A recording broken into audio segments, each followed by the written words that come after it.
Berbahaya, sangat berbahaya untuk di minggu depan, terkhusus untuk saham IHSG kita. Hati-hati, hati-hati. Nah, bagi teman-teman yang baru nonton ini, saya merupakan ini berita yang sangat krusial bahwa IHSG minggu depan akan terkoreksi sangat dalam.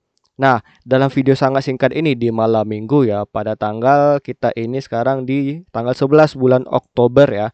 Nah, kita bisa lihat di sini bahwa nih saham-saham US itu lagi terkoreksi sangat dalam. Seperti S&P 500 di sini terkoreksi 2,71%, Nasdaq 3,49%. Kita bisa lihat ini candlenya itu terlalu dalam terkoreksinya ya, tidak normal. Lalu kita bisa lihat dari Bitcoin ini juga terkoreksi sangat dalam sehingga ngebikin dia candle yang shockwave. Nah, ini yang perlu kita perhatikan kembali nih. Saya hapus dulu nih ya. Nah, kalau kita lihat di sini ya, kenapa ada event apa ini bikin market ini sampai crash dan ada apa untuk IHSG besok dan bagaimana kita harus menindaklanjutinnya. Nah, teman-teman bisa langsung cek dulu lah berita apa yang terjadi. Nah, sebelumnya saya ini memberikan sebuah berita pada tanggal tadi siang ya di jam 11 ya. Nah, saham Amerika Serikat anjlok seiring ancaman Trump untuk memberlakukan tarif baru terhadap China. Nah, di sini kita bisa lihat ya bahwa sini Trump menuduh China bahwa China itu memanipulasi dan membatasi ekspor akannya tembaga dan mineral lainnya ya, seperti tembaga tanah jarang yang itu bakalan sebagai apa namanya ya, bahan-bahan baku ya untuk memproduksi atau menciptakan mobil listrik. Nah, itu yang ngebikin Trump itu mungkin jadi semakin berang sama China. Jadi sampai Trump itu ngebikin sebuah tweet yang sepanjang ini. Nah, jadi apakah impactnya itu seperti apa ya? Tentunya nanti kita bakalan itu di live stream di besok malam jam 7 ya atau jam 19 waktu Indonesia Barat. Nah, di sini sebelumnya juga saya udah ngasih tahu ini apa isi pesan surat Trump itu di internal Discord kita dan mungkin saya akan ngebahas sedikit besok di hari Minggu ya. Jadi jangan lupa untuk jumpa kita di live stream besok hari. Nah, untuk saat ini saya akan membahas dulu untuk bagaimana pergerakan sementara untuk di market. Nah, kalau kita lihat dulu lah ya dari S&P 500, kalau kita lihat dari trade war yang pertama ya, itu sebenarnya lama nih penurunannya teman-teman. Kalau kita lihat di sini ya dari start ya di bulan Februari ya, dari peak dia sampai sekarang dia punya low itu sampai 21%.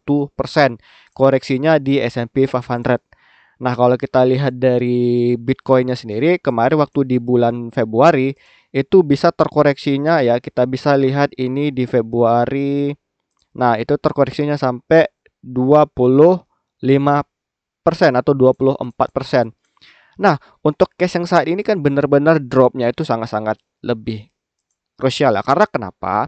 Kalau kemarin itu hanya sekedar tarif trade war gitu kan. Oh, negara ini benua Eropa sama China ini tarifnya seperti ini.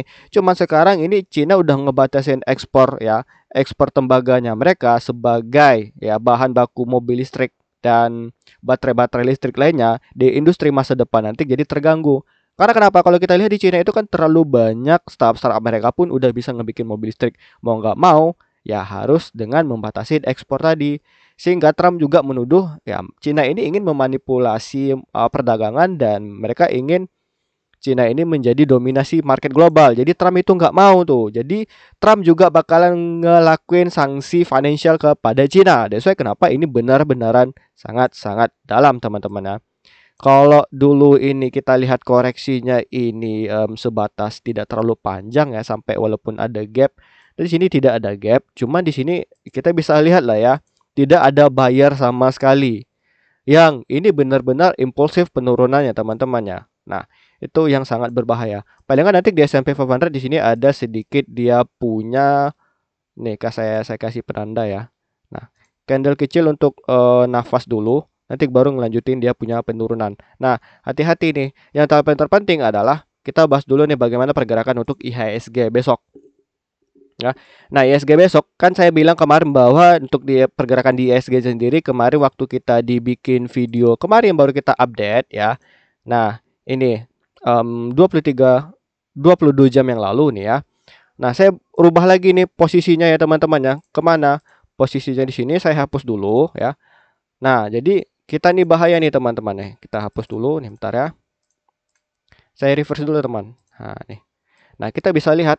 Nah, kalau kayak gini posisinya, teman-teman udah bisa ada fix ini besok di minggu depan ini ISG kita berpotensi itu kembali menuju area gap yang pernah udah saya tandain dari waktu yang udah sangat lama sekali teman-teman ya. Yang dimana kemarin kan gapnya itu beneran batal ditutup. So, berarti ini udah bisa dikonfirmasi sebagai area rejection atau untuk penolakan di ISG. Nah, makanya ini candle seperti ini pun ya, ini seharusnya lanjut, malah ini menjadi sebuah pertanda penurunan nih. Saya tandai dulu untuk ISG-nya, ini hati-hati ya. Nah, ini saya rubah dulu ya, tanda palunya. Nah, ini hati-hati nih teman-teman, ini diketok, dior, ini bakalan bisa potensi untuk melakukan penurunan. Kalau tidak digendong saham Konglo ya udah habis nih. Hati-hati teman-teman. Ini takutnya ini dalam ya. Nah, ini projectionnya yang ke satu dan ini projection dalam waktu dekatnya bisa seperti ini teman-teman. Nah ya, nah di sini terus kita rubahan di sini dan juga nanti ini di sini. Nah, untuk dalam waktu dekat ini ISG seperti ini ya, plan A kita dan plan B-nya ya kalau misalnya ini crash yang benar-benar sangat ke dalam kembali ini bisa jatuh sampai ke harga sekitar 7.731. Jadi teman-teman yang punya order yang lagi masang buy sementara cabut dulu lah terutama untuk saham-saham yang ada di LQ45 maupun di IDX Finance seperti di saham-saham perbankan. Nah, kemungkinan take profit dahulu baru nanti teman-teman bisa entry lagi di low lagi. Nah, karena kenapa? Kalau kita lihat di IDX Finance kemarin di sini ya. Nah, saya bilang ini kan ada gap yang seharusnya ini mereka tutup dulu nih. Nah, kemungkinan besar di minggu depan ini baru sekarang ditutupnya ya. Nah, itu untuk IDF Finance untuk saham-saham perbankan nih hati-hati nih teman-teman. Nah, di sini merupakan area yang akan disentuh bagi saham-saham emiten perbankan seperti di BBCA, Mandiri, BBRI dan juga BBNI nanti besok ke sini ya. Termasuk bridge-nya kita kemungkinan ya kita taking profit dulu lah atau cut loss dulu lah sampai minus 3% pun nggak masalah teman-teman. Nanti kita cari entry terbaru lagi untuk di teman-teman yang ada di grup Trade with Iqbal ini. So, hati-hati untuk market di minggu depan ya. Nah, kalau kita lihat kembali pun kita di sini kan masih ada data lama nih dari bulan nih dari Februari kemarin ya. Nah, sampai ini trade war-nya itu kepanjangan nih sampai ke bawah nih untuk ISG-nya kita itu drop-nya itu sangat-sangat jauh teman-teman ya. Sampai 13 hingga ya 13% nih. Jauh nih teman-teman ya. Nah, kalau kita lihat sendiri pun juga dari yield-nya sendiri obligasi sekarang udah mulai terkoreksi nih. Nah, bagaimana korelasinya, cara membacanya besok saya akan jelaskan itu di live stream. Yang terpenting adalah teman-teman besok malam kita live stream jam 7 malam atau jam 11 waktu Indonesia Barat. Dan hati-hati kita bakalan bahas pergerakannya dan ini harga tembaga yang juga ini udah mulai terkoreksi ya. Nih di Zoom 10 Oktober gitu. Nah, hati-hati teman-teman. So, ya, kita tunggu untuk di besok hari kita bahas lebih tuntas dan saya akan spill untuk internal kita punya Discord ya, membershipnya di sini. Nah, oke. Dan oke, sampai jumpa di besok hari. See you. Hati-hati dulu.